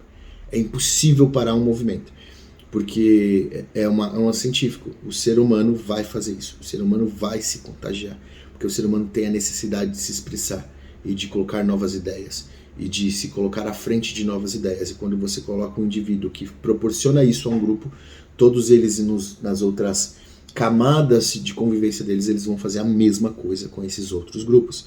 Então, tenha certeza que se você tiver uma boa linguagem, um bom propósito, que se alinhe com o máximo de pessoas possíveis, você vai ser líder de um grande movimento. E a gente vê políticos que são líderes de grandes movimentos, praticamente imparáveis. Agora, quanto um movimento vai ser grande ou não, bom, isso vai determinar como ele vai ter, como o alimento dele, isso que vai definir. A quantidade de alimento que ele vai ter, que vai definir se ele vai ser grande ou não.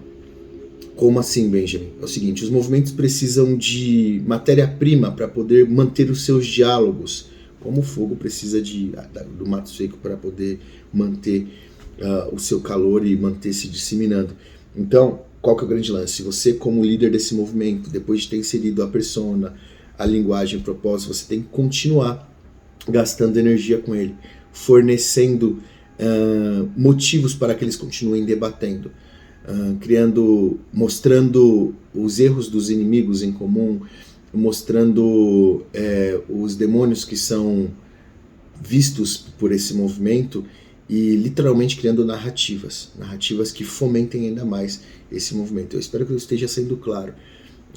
Algumas coisas a gente tem que ser meio subjetivo, nem tudo dá pra gente falar claramente, ainda mais do jeito que as coisas são pela internet.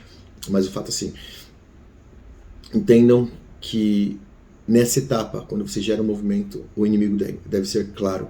Não importa se ele é uma pessoa ou se ele é algo que está no campo das ideias. Eu acredito que vocês já entenderam o que são movimentos, mas lembrem-se do contágio social e contem com isso. Contem que as ideias serão disseminadas. Só que, por que você tem que gastar muita energia? Porque conforme as camadas vão se afastando do contágio inicial, então, por exemplo, a persona foi inserida em um grupo de, 4, 5 pessoas, ela começa a contagiar eles. Quando esses mesmos vão para uma outra etapa, o nível de intensidade de discurso, de linguagem, de propósito vai se reduzindo, até que chegue um momento onde seja só de ouvir falar alguma coisa, sabe? Não seja algo concreto que realmente queime no coração das pessoas e aí a aderência acaba. Por isso é importante você não cessar a busca por personas. Então, a sua busca não é busca por ter grandes massas, mas é ter grandes quantidades de persona, de pessoas que você pode contar para disseminação. E como que a gente faz isso? Além de você encontrar e detectar essas pessoas, você tem que ter relacionamento. É uma das coisas que eu acho que eu acabei não falando sobre propósito. Naturalmente, os grupos vão acabar perdendo um pouco de intensidade se você não gastar energia com eles. Mas não é gastar energia com o grupo, é gastar energia com cada indivíduo da persona. É conversar com cada indivíduo da persona, é ter relacionamento, sentar à mesa, é você jantar junto, é conversar junto, chamar para frequentar os lugares que você frequenta e gerando intimidade. Deixa eu falar uma coisa, as pessoas mais próximas a você são a sua família, entendeu? Naturalmente. Então você tem que fazer com que eles tenham esse sentimento de família, de uma pessoa que seja o melhor amigo. E aí, por você, eles vão fazer mais do que você imagina. Então isso é o movimento. A persona é a base do movimento e o movimento funciona baseado em inserção dessas pessoas em ambientes diferentes. Uma boa estratégia é você escolher pessoas em ambientes totalmente diferentes. No futebol, na igreja, na comunidade social, na comunidade de empresários. Insira pessoas em diversos ambientes diferentes. Por quê? Você vai garantir que no centro, no ponto mais afastado dessas outras pessoas que estão à volta dela, um indivíduo que receba pouca informação, mas ele recebe em tão grande quantidade de formas tão distintas que ele também se apaixone pelo movimento e queira aderir a ele. Bom, enfim, essa foi a última parte desses 3 pilares. Eu vou explicar daqui para frente tudo sobre redes sociais e as estratégias para você inserir tudo isso que eu ensinei nas redes sociais. Então, aguardem o próximo episódio. Valeu! Salve, gente, tudo bem? Primeiro é o seguinte, vocês perceberam que mudou de cenário. Felizmente, eu tive um problema técnico e não deu para gravar tudo onde eu estava. Estava na minha casa, vocês viram, era de madrugada ainda, muito cedo. Agora eu estou aqui no escritório, escolhi uma parede neutra aqui, sem luz, quadros, etc, para gravar para vocês. E nesse módulo a gente precisa falar sobre redes sociais, porque eu ensinei para vocês como fazer as coisas offline, mas literalmente hoje a nossa vida tem uma dualidade. Fora das redes sociais, fora da internet e na internet. Então eu preciso mostrar para vocês um pouquinho de como fazer essas coisas na internet, ou seja, nas redes sociais. Antes de mais nada, eu preciso colocar alguns pontos que vocês precisam entender sobre redes sociais. As redes sociais têm 2 únicas funções, ou gerar entretenimento, ou gerar reafirmação sobre alguma coisa que vocês já acreditam. E esse que é o grande ponto. Quando os políticos usam as redes sociais, eles não entendem isso, eles não entendem a finalidade das redes sociais e usam de uma forma errada. Por isso, eles não geram interesse para a sua audiência, consecutivamente, não tem muita interação nas redes sociais. Eu preciso explicar como que as redes sociais funcionam. Basicamente, as redes sociais funcionam tão bem, são tão viciantes, graças a um sistema de liberação de recompensas do nosso cérebro chamado dopamina. Para a gente entender melhor como funciona a dopamina, seguinte, sabe quando a gente está com muita fome mesmo, e a gente baixa aquela pratada, dá aquela sensação boa de é a dopamina. Sabe quando a gente faz uma coisa que demorou muito tempo pra gente conseguir fazer, e a gente consegue reconhecimento por isso? Bom, aquela sensação boa que dá depois é a dopamina. A dopamina é um sistema de recompensas, e as redes sociais viciam as pessoas a receberem isso muito rápido. Na vida cotidiana, para ser liberado dopamina exige muito esforço. Já nas redes sociais, nem tanto, porque as redes sociais são redes de toque, e com vídeos curtos, com temas curtos, com coisas muito rápidas, a gente vai viciando o nosso cérebro para receber dopamina, e por isso que a gente passa tanto tempo sem perceber nas redes sociais. Por quê? Por conta desse sistema de recompensas. Antigamente era comum a gente assistir um filme de 2 horas e pouquinho, e ter aquela sensação, nossa, mas já acabou? Hoje em dia não, hoje a gente tem a necessidade, literalmente, de receber isso a cada vídeo de 1 minuto e meio, por exemplo, de um Reels do Instagram. E é por conta que o nosso cérebro gosta de gastar menos energia. Então, por isso, ele vai sempre preferir algo que a gente gaste menos energia e que receba mais recompensa, que é o caso da dopamina. Agora que a gente já entendeu como a dopamina funciona, a gente precisa entender, então, aqueles 2 pontos que eu coloquei. Sim, as pessoas buscam as redes sociais, principalmente para passar o tempo, passar os seus dias chatos, as suas relações chatas, tá? Esse é um ponto. E outra, para buscar validação, prova social, validação de crenças. As pessoas buscam por isso. Então, por isso que o político tem que estar atento. Vamos lá. Mas tudo se valida dessa forma? Tudo. Pode colocar no gabarito. Tudo vai funcionar dessa mesma forma. Não tem escapatória. As redes sociais funcionam assim. Então, vamos dar um exemplo. Vídeo de cachorrinho que todo mundo adora, vídeo de gato que todo mundo adora, vídeo de bicho que todo mundo adora, vídeo de autoajuda? Funciona, sabe por quê? Porque no fundo você já acreditava naquilo, mas você precisa que uma autoridade fale pra você, então valido que você já tinha uma crença já enraizada, já estava lá dentro da sua cabeça, entendeu? Mas por que vídeo de podcast viraliza e as pessoas gostam tanto? Bom, gente, todo mundo sabe que o ser humano se conecta através de histórias, desde o ser humano primórdio, sabe, da época das cavernas, enfim, lá atrás. Nós já sentávamos em volta de fogueiras e se conectávamos, nós aprendíamos, nós ensinávamos através de conversas. E o podcast nada é que uma forma de sentar em volta da fogueira e contar histórias, só que de uma forma mais moderna.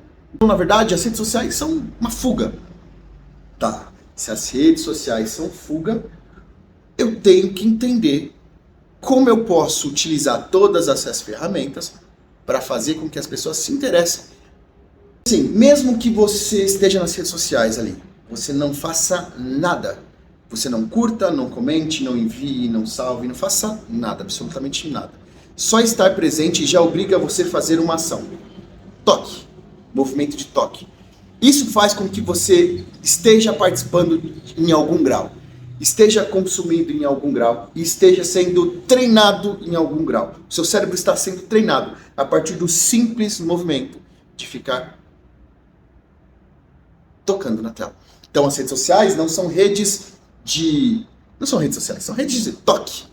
E a nossa sociedade não é baseada em toques, em movimentos, em ações. Então, basicamente, o nosso cérebro está sendo condicionado nas redes sociais com esses primeiros parâmetros. Primeiro, tocar. Depois, perder tempo ou passar o tempo.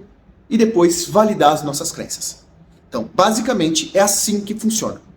Agora que vocês entenderam como funciona, agora eu tenho que mostrar o que está por trás disso. E por que e como nós podemos utilizar as redes sociais a nosso favor. Vocês entenderam o mecanismo? O mecanismo é muito fácil. Rede social serve justamente para passar o tempo ou para validar as nossas crenças. Não tem nada além disso. Só que mesmo assim, muitas pessoas têm muita dificuldade quando se trata de rede social. Principalmente porque tem uma coisa chamada algoritmos.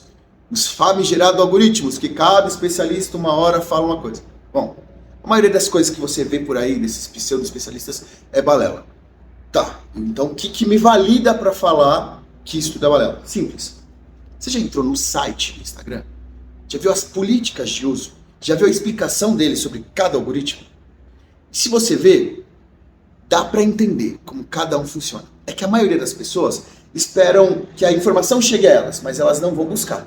Então, um convite simples é que você vá lá no site do Instagram, entenda as políticas de uso e como funcionam os algoritmos. Eles têm artigos e mais artigos falando sobre isso, tem microblogs falando sobre isso, tem vídeos falando sobre isso dentro da própria plataforma. Não tem segredo. Então, mas eu vou explicar aqui para vocês não terem que entrar lá. Se caso um de vocês quiserem, vocês podem ir lá, ficar à vontade, mas aqui vai ser de uma forma mais resumida, de uma forma traduzida para uma linguagem que vocês consigam entender.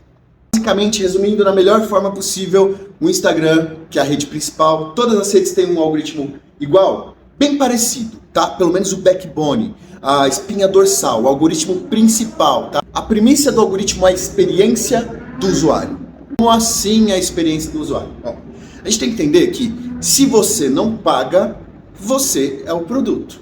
Esse é o primeiro ponto que a gente tem que entender. Então vamos lá. O que o Instagram quer? O que o TikTok quer? O que o X quer? O que as redes sociais querem? Elas querem você conectado o máximo de tempo possível. E o porquê disso? Basicamente é o seguinte, eles ganham através de anúncios. Essas plataformas, elas faturam, elas ganham grana, elas são grandes assim, ganham muito dinheiro por conta de anúncios. E se você reparar, a cada 5 ou 10 rolagens, você vai ver um anúncio. Então, para que você faça 5 ou 10 rolagens, você tem que gostar e querer consumir o conteúdo que você está vendo. A pessoa está gostando disso, eu vou começar a mostrar só isso para ela. Ah, mas ela gosta mais um pouquinho disso, eu vou mostrar só isso para ela. Fazendo com que você, através da dopamina, do sistema de recompensas, fique preso só no conteúdo que você gosta. Formando bolhas, lembre-se das palavras, bolhas. E assim, entre esses conteúdos, você vai receber publicidade e eles vão ganhar grana. Esse é o backbone, é o algoritmo raiz, que vai fazer com que cada pessoa dentro do algoritmo receba personalizadamente o que ela gostaria de ver. Só que aí a gente abre uma outra questão. Dentro desse backbone você tem mais 4 algoritmos rodando em ferramentas distintas, cada algoritmo para sua ferramenta. Primeiro, um algoritmo para os stories, segundo, um algoritmo para o feed, terceiro, um algoritmo para o Reels, e quarto, um algoritmo para explorar. Sim, eles têm muita similaridade, mas eles têm formas diferentes de interpretar a experiência do usuário, fazendo com que esse sistema de bolha seja fortalecido. Primeira coisa que a gente tem que entender é sobre stories. Na minha opinião, é o mais importante. Se as pessoas soubessem usar os stories, elas mudariam a vida delas em todos os quesitos. Se ela quer vender, ela vai vender mais. Se ela quer ser político, ela vai ser um político mais bem sucedido. Por quê? Cara, o nome já diz, os stories, ele tem a função de mostrar histórias. E não é qualquer história. As histórias da sua vida. As histórias são os bastidores da sua vida. Os stories são o BBB da sua vida, entende? E as pessoas estão, o fluxo de dados das redes sociais estão mais voltados para os stories. Tanto que todas as plataformas acabam em algum momento tendo alguma versão disso. O próprio WhatsApp tem os status, entendeu? Então, o que eu faria, por exemplo? Para fazer com que as pessoas me conhecessem melhor, pensando como ser um político, tá? Me conhecessem melhor, conhecer melhor as minhas ideias e se apaixonassem pelo ser humano que eu sou, eu usaria os stories para promover a mim mesmo. Como? Pô, o que eu como, com quem eu falo, onde eu vou. Quer um exemplo? Por exemplo, se eu frequento uma igreja, por exemplo, eu faria um stories indo para a igreja, mostrando minha mulher se arrumando, mostrando meu filho se arrumando, indo lá, mostrando um pedacinho do culto, aí depois volta, abre os stories ali enquanto você está dirigindo, voltando para casa, fala sobre a reflexão, do que você aprendeu e vai gerando valor. Os stories é sobre gerar valor e mostrar como você é uma pessoa incrível, que merece ser acompanhada e vender algumas ideias, instalar alguns drives. E esquece que ela é papo do Pablo Marçal. Drives mentais são linguagem muito mais antiga do que ele, tá bom? Desde Tony Robbins. Stories servem para isso, para mostrar os bastidores. Stories é o BBB da sua vida, tá? E lembre-se, o BBB é o programa de maior sucesso da história da programação de TV mundial. Por quê? Sucesso porque é o mais antigo, tem um grande fluxo de pessoas. Por quê? As pessoas adoram curiar a vida dos outros, certo? Elas adoram. E por que você não permite que elas curiem a sua vida? Se você pode fazer com que elas se apaixonem por você, que elas militem por você, torçam por você e entendam você tão bem que se elas te encontrarem na rua, elas vão ter a sensação que você é como se fosse da família, como se fosse um grande amigo, só porque ela acompanha o seu dia a dia, todos os dias, vendo o que você come, a hora que você dorme, a hora que você acorda, o que você faz no seu dia a dia. Os stories são uma ferramenta muito poderosa e que os políticos não sabem usar, só ficam postando artes. E no fim das contas, tem um resultado muito ruim. Tipo assim, ele tem centenas de visualizações no início dos stories e dezenas no final. Peraí, se as pessoas não estão ficando é porque tem algum problema. Se as pessoas estão perdendo o interesse é porque tem algum problema. E o problema é com você, porque você não sabe usar a ferramenta. Entenderam como funciona esse algoritmo? Esse algoritmo funciona o seguinte, ele vai entregar a retenção para quanto mais tempo as pessoas ficarem conectadas assistindo. Se as pessoas assistirem tudo sem pular, você ganha mais uma pontuaçãozinha, sabe? As pessoas, o Instagram fala, pô, parece ser legal, porque as pessoas estão assistindo, tá tendo mais retenção. Retenção é o tempo que a pessoa fica conectada, assistindo a um conteúdo. Tá tendo mais retenção, então eu vou entregar para mais pessoas. Vou colocar ele como os primeiros stories para serem visualizados. Entendeu? É assim que funciona. O segundo é o feed. Assim, cara, eu acho que é o mais mal utilizado, porque as pessoas não entendem. As pessoas focam muito no feed e ficam postando arte. Eu fico puto com político que fica postando artezinha o tempo inteiro. O feed é sorte. Gente, é o seguinte, ó. O feed é um convite para que as pessoas fiquem, certo? Quando as pessoas têm um primeiro contato com você, elas olham nessa sequência. Número de seguidores, bio, feed. E o feed vai gerar o primeiro valor para que a pessoa queira ficar. E naturalmente, várias pessoas que estudam sobre isso, principalmente os americanos, eles falam que a sequência é basicamente essa. A pessoa dá uma olhada no seu feed, ela se interessou, ela olha para ver os seus stories. E aí depois ela decide ficar ou não. Cara, imagina, antigamente era comum nas famílias ter um álbum de família. E nesse álbum de família, as pessoas, os visitantes novos que chegavam, eles sentavam na sala, conversavam, aí a mãe e o pai entregavam o álbum de família, a pessoa ia se conectando com a história daquela família, com as fases daquela família, e as raízes começavam a nascer ali, naquele momento, onde parece que você conhece a pessoa a vida inteira, porque você se conectou através das fotos, do nascimento, do crescimento, do casamento, enfim, é assim. Então o feed é o seu álbum de família, é a sua vitrine, é onde você vai expor o seu melhor conteúdo. E tem várias estratégias que eu vou ensinar daqui a pouco, só que é o seguinte, vocês precisam entender como funciona o algoritmo que roda dentro do feed, tá? Vocês precisam entender isso. Então é o seguinte, ó, basicamente nós temos um algoritmo rodando com 4 funções distintas. Curtida, comentário, envio e salvamento. Cada um com o seu peso. Você tem que entender isso. Ó. Por exemplo, quando eu dou um like, uma curtida em alguma coisa, eu estou demonstrando para a plataforma que eu gostei. Ah, que é legal. E ela tem um peso, o menor peso entre todas essas funções, todas essas reações. Depois você tem um comentário.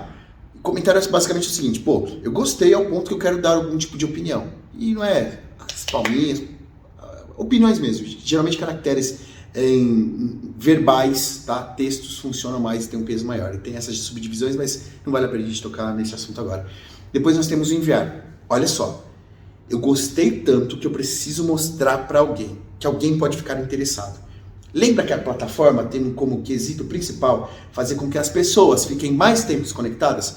Se o meu conteúdo foi o suficiente para uma pessoa pegar, enviar para outra, para que essa pessoa tivesse mais tempo de tela, ou seja, ficasse mais tempo conectado, o algoritmo do feed vai entender que isso tem um peso maior e tem mais validade, é mais importante. E por último, salvamento. Olha só, esse conteúdo é tão importante, que eu vou até guardar para continuar vendo depois.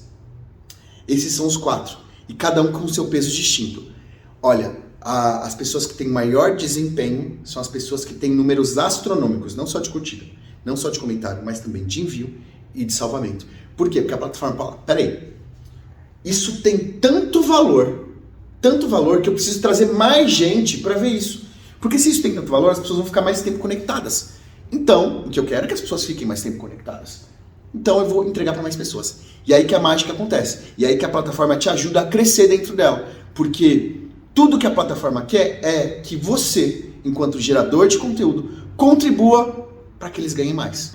Ó, o terceiro algoritmo que a gente tem rodando ali no Instagram, e daqui a pouco eu vou falar um pouquinho sobre as outras redes, tá? Eu vou falar do Instagram, porque eu falo isso muito do Instagram, porque é o que tem maior fluxo de dados, de pessoas gerando conteúdo ao mesmo tempo e maior movimentação das redes sociais. tá? Por isso, é a que mais funciona, é a que mais gera conversões, é a que mais faz a galera ganhar dinheiro, porque o Instagram é um monstro, gente, gigantesco, de acesso fácil à dopamina, informações variáveis, com mais variáveis níveis de pessoas e assim, com um gerenciamento muito mais simples, tá? Então, por isso que eu tô falando de Instagram, mas eu vou falar de outras redes daqui a pouco, tá? Então, o terceiro algoritmo que tá rodando é o Reels, que assim, teve um boom recentemente, as pessoas entenderam como funciona. Por quê? Qual que é o grande lance do Reels? Ele é a porta de acesso a novos seguidores. Porque basicamente é o seguinte, o Reels é como se fosse o seu canal de TV particular, certo? É onde você vai gerar um conteúdo que atrai as pessoas e gere entretenimento. Tempo de tela, tempo de retenção, que é o que a plataforma quer. Então o Reels é um lance que a plataforma entendeu que ela poderia fazer para beneficiar todos os usuários, ou seja, quando você gera um Reels, além dos seus seguidores vão receber, e baseado no como seus seguidores reagem, ele vai entregar para uma gama parecida com os seus seguidores, com as coisas que os seguidores consomem, para outros seguidores que não são a sua base. E aí ele vai te possibilitar duas coisas. Primeiro, viralizar, entendeu? Viralizar e ter grandes números. E esses grandes números vão dar início à segunda coisa, trazer novos seguidores, porque seu conteúdo é tão importante que ele precisa ser mostrado para mais pessoas, porque a plataforma quer tempo de tela. Só se resume a isso. É tudo que eles querem. E aí você pode se beneficiar disso. Então vamos lá. Dentro do Reels, o algoritmo é basicamente o mesmo rodando. Porque ele funciona por curtidas, comentários, envios e salvamento. Basicamente é o mesmo sistema. O mesmo sistema. E é o mesmo sistema de recompensas. Então assim, lembra, se você quer ter um grande poder, você tem que fazer com que as pessoas curtam, comentem, enviem e salvem. O seu conteúdo tem que ter esses valores. Aí nós temos um quarto algoritmo. É o mais complicado, mas eu vou tentar explicar para vocês. É o seguinte, há uma névoa por cima dele, tá? O explorar, como aparecer no explorar. Eu posso explicar para vocês uma coisa. O explorar é baseado em como você reage nas redes sociais, como a sua interação nas redes sociais, mas ele também é uma porta de saída para novos conteúdos que geralmente você não consome. É uma porta de saída para quê? Às vezes você começa a ficar cansado dos vídeos que você consome, que você recebe no Reels, e aí o explorar te dá uma porta de saída para conectar novos drives a essa bolha e começar a fornecer novos tipos de conteúdo para que você possa ficar mais tempo conectado. Basicamente é isso. Só que a rede é curta. E como que eles falam o que vai aparecer no explorar? Primeiro, fluxo de dados. Então assim, quando um conteúdo é dentro da sua base, ele tem muitas curtidas, muitos comentários, muitos envios, muitos salvamentos em um curto período de tempo, o Instagram, o algoritmo do Instagram vai fazer o seguinte, opa, peraí, ele é muito importante. Qual o período de tempo? Geralmente 48 horas. Tá? 48 horas é a janela de oportunidade. Então quando ele tem um fluxo de dados muito grande, em 48 horas ele vai pegar e vai colocar no explorar. Para quem? Para pessoas que já consomem um conteúdo baseado nisso. E como as redes sociais sabem? Como que o Instagram sabe qual é o conteúdo? Basicamente é o seguinte, ó, o que você pesquisa, quem você pesquisa, o que você consome, quais as hashtags que estão ali, qual o conteúdo que está ali, entendeu? Ele vai mensurar isso e vai te apresentar uma opção. Sem fugir muito do que? Porque assim, querendo ou não, eles estão com você com rédea curta. Se você não fizer pesquisas muito diferentes do que você consome, você vai ter no explorar basicamente as coisas que são parecidas com o que você já consome, só que um pouquinho fora da curva. Então você sai, mas não sai tanto, entendeu? Você foge, mas não foge tanto. Porque a gente quer que você fique aqui conectado, recebendo o que você gosta, e só quando você tiver certeza mesmo que você quer mudar de conteúdo que a gente vai te mostrar. Porque a gente não quer estragar a sua experiência aqui na plataforma. E se você consumir por um curto período de tempo e parar de consumir, ele vai parar de te mostrar e vai continuar mostrando o que estava funcionando. Entendeu? É assim que funcionam os famigerados algoritmos. Não tem segredo. A questão é como você vai errar quando você utilizar a coisa boa no lugar errado. Então, eu começar a postar fotos lindas, maravilhosas minhas com o povo nos stories. Vai funcionar? Um pouco. Mas a função dos stories principalmente é mostrar os bastidores com vídeos em sequência. E é por isso que você não tem a opção só de você postar foto. Tem a opção de você postar vídeo. 1 minuto de vídeo. Ou seja, olha o valor que isso tem. A sequência da sua vida. 1 minuto da sua vida. Uma fração da sua vida. São recortes da vida. Stories servem para isso, entendeu? E a mesma coisa no feed, não adianta eu ficar postando arte, gente, não vai conectar. Quem quer ver arte? De verdade, se você não trabalhasse com política, você quer ficar vendo arte de político, provavelmente você nem goste, ninguém gosta. Então, arte é exceção, entendeu? Você pode ser muito mais criativo, use uma foto, eu não vou falar de... Não, isso aqui eu vou falar sobre estratégias depois. Mas você pode usar uma foto bonita, um carrossel bonito com frases que conectem as pessoas. Você não precisa ficar fazendo arte, é besteira, não conecta, não dá like, não dá curtida. Só se for de cabresto, que o prefeito manda, senão não conecta. Só se o chefe mandar, ou só se for uma coisa muito especial, tipo, pô, é o aniversário da cidade, sei lá, qualquer coisa nesse sentido. Então acordem. As redes sociais funcionam de uma forma. E não adianta a gente querer inventar roda. Não adianta a gente querer inventar o nosso jeito de fazer as coisas para política. Não, gente, funciona assim. Pode ser para político, pode ser para influência, pode ser para quem for. Funciona assim, tem que ser usado assim. Porque no fim das contas elas foram feitas para trabalhar uma região do cérebro, para trabalhar a parte da dopamina. E se a gente utilizar essa forma, a gente também vai ter sucesso independente de quem você seja. Se você é coach, se você é influencer, se você vende, se você é político, não importa. Funciona desse jeito. Funciona desse jeito, utilize a seu favor, tá bom? Assim, ó, agora vamos falar algumas estratégias que funcionam para os meus clientes, principalmente para os clientes onde eu dou algum tipo de mentoria, onde eu dou treinamento ou onde eu gerencio a campanha política. Basicamente é o seguinte, ó, primeiro ponto, 63% de toda interação nas redes sociais são baseadas em design. O que quer dizer isso? A imagem tem que ser boa, bonita e agradável.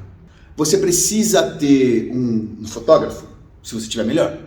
Ou você precisa ter alguém que entenda sobre isso. Você precisa ter um filmmaker, se você puder, melhor. Ou você precisa você precisa ter alguém que entenda sobre isso. Por quê? Se você tiver uma imagem, com as fotos com a lente do celular suja, uns vídeos que não dá para ouvir o áudio, não tem milagre que faça isso funcionar. Porque as pessoas estão vendo no Netflix séries 4K e estão vendo uma porcaria toda zoada nas suas redes sociais. Não vai funcionar. Então você tem que ter 3 pilares básicos para tudo funcionar. Pode ser em qualquer uma dessas plataformas que eu falei. Pode ser nos stories, pode ser no feed, pode ser no Reels, pode ser no TikTok, que o algoritmo é bem parecido. Pode ser onde for. Você precisa ter um bom design. E você precisa mais que isso. Além de ter um bom visual, uma luz bonita, nitidez, você precisa ter storytelling, você precisa manter contando histórias. Mas, Benjamin, como que eu vou contar histórias com foto? Gente, vamos lá. Vou falar, para vocês entenderem, eu vou ser o mais didático possível. Vou falar o que eu faço com os meus clientes, tá? Eu coloco basicamente nessa sequência, sempre fotos com essa lista de prioridade. Primeiro, crianças, animais e idosos. Mas e se não tiver?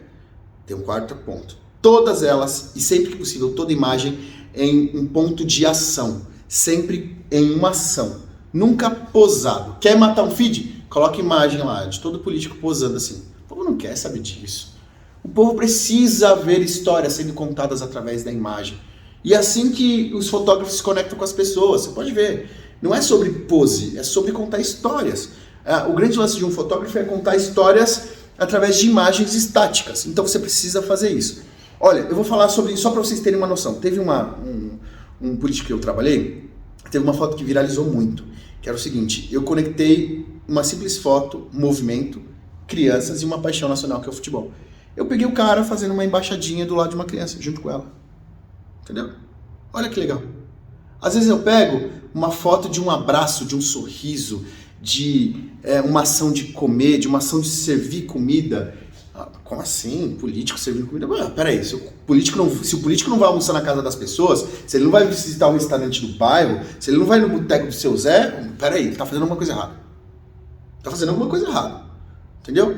Então, em vez de você postar o político se posando com o cafezinho na mão, posta a foto do seu Zé servindo café no boteco dele, ou servindo a cerveja, ou sei lá o que seja. A ação conecta as pessoas. Esse é um dos pontos que a gente precisa falar sobre aqui. Outro ponto que a gente precisa falar é o seguinte: existem algumas estratégias, tá, para você viralizar nas redes sociais. O grande problema é o seguinte: provavelmente sua rede seja muito pequena. e a rede dos políticos geralmente é. Tem uma estratégia bem simples, que é uma das poucas que eu posso ensinar aqui, por conta de tempo e por conta que é um aulão, né? Não é uma mentoria, etc, que a gente pega na mão e fala ponto a ponto. É uma estratégia básica. Lembra, vamos voltar tudo. Lembra que você sabe quem é a persona? Lembra que você sabe a linguagem? Lembra que você sabe o propósito? Lembra que você sabe sobre o movimento? Então, agora a gente vai criar um movimento dentro das redes sociais. Você já sabe o que o algoritmo quer. Você já sabe como que as redes sociais funcionam. Então agora é só a gente transportar toda aquela ideia para dentro. Você já mapeou a sua persona. Você já sabe quem são as pessoas. Então, a estratégia mais básica para você começar a gerar o mesmo volume que você tem offline, online, a mesma estratégia é o seguinte, ó. Primeiro, monte um grupo, nessa ordem, tá? Vai nessa ordem. Monta um grupo do WhatsApp. Coloque as suas personas. Tenta colocar pelo menos 50. Porra, velho, faz um sacrifício. Arruma 50 personagens, daquelas poderosas, e coloca tudo no mesmo grupo. Você vai fazer um combinado, olho no olho. Olho no olho, toca na mão. Ó, você vai ter que fazer o seguinte, você vai pegar e vai me ajudar. Eu preciso que você me ajude preciso que você ajude o nosso movimento viralizar, as pessoas entenderem a nossa linguagem, pra gente trazer mais gente, pra gente fazer com que as pessoas nos ajudem a mudar tal coisa, o nosso propósito, blá, blá, blá, blá. Enfim. Você vai falar pegando na mão, olho no olho, você vai combinar com a pessoa o seguinte, que ela vai entrar no grupo. O grupo vai ser fechado para comentário. Você só vai postar o link e as pessoas vão reagir a esse link. Como? Elas vão clicar, elas vão entrar no Instagram delas, por exemplo, elas vão curtir, elas vão comentar, elas vão enviar para 50 pessoas, que é o que permite, no direct, tá? Com a seguinte mensagem. Você pode me ajudar, por favor? Se gostar, deixa o like. Após isso, ela salva. Entendeu? Ela tem que fazer isso. O que vai acontecer, gente? As redes sociais vão entender assim, ó. Porra, peraí. Que fluxo enorme de gente é isso? Então, todo mundo curtindo, comentando, enviando, salvando. Não, e são pessoas reais, não são fakes, não são robôs, são pessoas reais. Eu preciso entregar para mais gente. E ela vai começar a entregar para mais gente. Primeiro que é o seguinte, ó, quando seus amigos começarem a enviar, e se o conteúdo for de boa qualidade, essas 50 pessoas, que cada um mandar, ou seja, 50 vezes 50, olha esse número, vão chegar. Uma boa parte delas, vamos colocar que 10% delas vão curtir. Uma porcentagem delas vai curtir, comentar e algumas vão ficar. Essas pessoas que ficarem vão começar a receber o seu conteúdo. E quanto mais forte for o seu conteúdo, mais elas vão ser abastecidas com o seu propósito. Mais força o seu propósito vai ganhando, o seu movimento vai ganhando corpo. É assim que faz. Tá? Se você quer quebrar a barreira da bolha, onde as pessoas têm grande dificuldade, é assim que faz. Usa as pessoas da sua persona para trabalhar para você. Para as pessoas criarem uma bolha só para vocês. E aí é o seguinte, conforme esse corpo for ficando, as pessoas forem ficando seguindo, elas vão começando a interagir, você identifica, traz elas, entendeu? Coloca elas dentro desse grupo para crescer o grupo do WhatsApp. É assim que faz. É assim que você faz crescer em pouco tempo. Grande fluxo. E olha que louco. Se o fluxo for muito grande, a energia for muito grande e gasta, e as redes sociais entenderem que tem muito valor, você aparece no Explorar. E aí você vai atrair pessoas que você nem imaginava. Pessoas que vão começar a consumir e falar, porra, preciso ajudar de alguma forma. E vão compartilhar. E aí vira um círculo vicioso. É assim que faz. Tá bom? Recapitulando, nesse aulão nós aprendemos sobre persona, nós aprendemos sobre linguagem, sobre propósito, sobre movimento, nós aprendemos sobre redes sociais, sobre os algoritmos das redes sociais, sobre algumas estratégias das redes sociais. E assim, foi uma pincelada sobre vários temas, principalmente para dar um norte para vocês terem um ponto de partida para alcançar os sonhos de vocês, que é ser eleitos. No início de tudo, eu criei um loop, eu fiz uma pergunta: como Jesus pode te ajudar a vencer as eleições? E eu deixei para esse último momento, essa última etapa desse aulão para responder. Antes de tudo, a gente tem que entender que eu não vou falar sobre Jesus espiritual, sobre o Jesus metafísico, mas sim sobre o Jesus histórico, sobre o homem, sobre o líder, que eu considero ser o maior líder de todos, o maior líder de movimento de todos, que até hoje influencia bilhões de pessoas com o seu jeito de agir, com seus ensinamentos e com sua mentalidade. Então a gente precisa partir de uma premissa. Como que Jesus começou a fazer tudo isso? Basicamente, escolhendo pessoas para ensinar a sua metodologia e os seus ensinamentos. Jesus tinha 3 camadas, tá? que são os apóstolos, ou na época os discípulos, ele tinha os seguidores e tinha a multidão que, vez ou outra, quando ele chegava com aquele grupo de pessoas, ele impactava de alguma forma. Isso é um grande lance que a gente precisa aprender com Jesus. Nós precisamos ter as pessoas mais próximas possíveis a nós. E as pessoas sempre são a persona que a gente desenvolveu lá no início. A gente precisa ter essas pessoas próximas, que elas serão as responsáveis por disseminar nossas ideias. Nós também deveremos ter um grupo de seguidores à parte, aquele grupo que tem a ideia próxima, tem o conhecimento próximo dos apóstolos, dos seguidores, né, dos discípulos, mas eles não têm acesso a você como os outros. Que quando eu digo acesso, é acesso à mentalidade raiz, ao plano, às ideias, ao backbone do seu trabalho, tá? Mas eles em alguma forma se conectam. E sempre terão aqueles que vão se conectar com você por ver aquele grande movimento que você vai fazer. Um dos pontos, uma dica que eu sempre dou para os meus mentorados, para as pessoas que eu cuido das campanhas políticas é: sempre que vocês forem andar, não andem sozinhos, andem em grupo, andem em bando. Ninguém entra em restaurante vazio. A própria ideia de andar em grupo, de andar em movimento grande, faz com que as pessoas se interessem. Peraí, tem tantos adeptos, deve ter alguma coisa especial que eu quero descobrir mais. Então, esse é um grande ponto, é uma das coisas que a gente pode aprender com Jesus. Outra coisa que eu acho que é a mais forte, mais poderosa é a ideia de passar o seu propósito para os seus seguidores mais próximos, que a gente chama de persona, que Jesus utilizava era a ideia de parábolas. Então Jesus ensinava através de parábolas. E o que são parábolas? Parábolas são histórias que trazem consigo uma carga emocional, que pode ser conectada com qualquer tipo de pessoa, com coisas tão cotidianas e corriqueiras que qualquer pessoa poderia viver aquilo. Então, quando você se expor, principalmente nas redes sociais, utilize esse artifício que alguns chamam de storytelling, outros chamam de narrativa, para se conectar às pessoas. Então, se eu posso dizer que são os principais ensinamentos de Jesus, para ele te ajudar a vencer uma eleição, eu coloco que para você vencer uma eleição sem gastar tanto dinheiro, sem gastar tanto esforço, sem fazer acordos com o meio mundo e prometer tudo para todo mundo, é você ter um propósito em comum com as pessoas e se colocar como líder para realizar isso. Então, o grande lance é ter uma persona perto. Jesus fazia isso. Tinha as personas perto dele, que ele poderia conectar através de parábolas, histórias. E o grande lance das histórias é que elas sempre vão se conectar com as pessoas. Porque nós, seres humanos, aprendemos através da observação. A observação não só visual, mas a observação auditiva. Nós aprendemos através de todos os nossos sensores que temos no corpo. Então, as histórias nos conectam porque todos nós temos em algum ponto, uma história. Porque nós, seres humanos, as histórias nos conectam justamente porque as histórias carregam uma carga emocional. E nós, seres humanos, somos quem somos por conta das nossas emoções.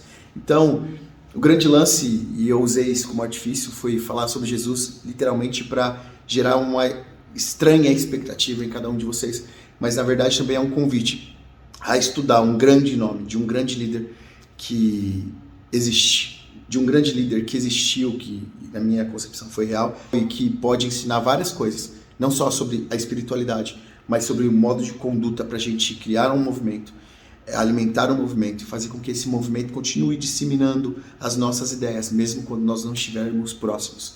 Então, se você tiver um tempinho, abra as escrituras, entenda como Jesus agiu, qual foi o modo operandi dele, e eu tenho certeza absoluta que você vai tirar grandes ensinamentos.